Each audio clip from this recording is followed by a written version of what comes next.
Seorang pria tunawisma setelah selesai mencukur rambutnya mengeluarkan koin terakhir di kantongnya untuk diberikan kepada pemilik toko. Namun, Louis menolak dan berkata, "Saya telah membantu orang-orang termiskin di masyarakat ini selama 20 tahun tanpa terkecuali." Pernyataan itu sangat mengharukan pria tunawisma tersebut. Tiba-tiba pada saat itu seorang polisi masuk dan memberitahu Louis bahwa dia harus berhenti mencukur rambut mulai besok. Meskipun Louis memohon, "Berikan saya beberapa hari lagi, saya berjanji akan membayar sewa penuh." Polisi itu menjelaskan bahwa dia tidak memiliki wewenang karena tempat ini telah dijual dan investor baru akan datang kapan saja. Saat Louis dengan sedih bersiap untuk berkemas dan pergi, seorang pria kaya masuk dan berkata, "Saya pemilik baru di sini dan pemilik toko cukur ini tidak perlu pergi kemana-mana." Sambil terkejut dan tidak memahami apa yang sedang terjadi, Louis mendekati pria kaya itu. "Tempat ini sekarang milik Anda dan Anda tidak perlu khawatir tentang sewa bulanan lagi." Ternyata 20 tahun yang lalu, pria kaya ini yang bernama Kevin pernah menjadi tunawisma.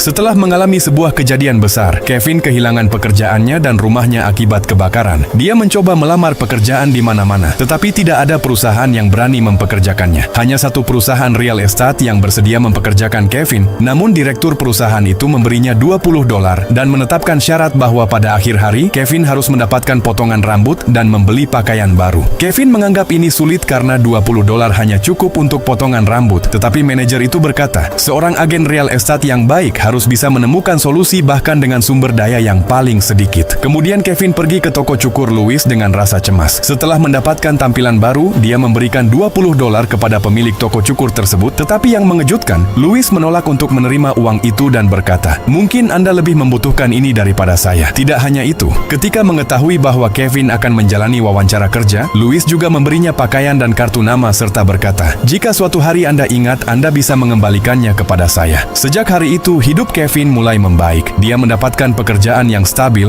dan dengan kerja keras serta keinginan untuk belajar, Kevin menjadi seorang makelar real estate yang baik dan mampu menutup banyak transaksi. Beberapa waktu kemudian, dia bahkan menjadi seorang investor dan bisa membeli real estate-nya sendiri, termasuk toko cukur yang disewa oleh Louis. Kevin masih ingat apa yang telah dibantu oleh Louis 20 tahun yang lalu. Hari ini, dia kembali ke sini untuk membalas budi kepada orang yang telah membantunya dan tidak lupa mengulang kata-kata lama Louis, "Kebaikan akan bertahan selamanya."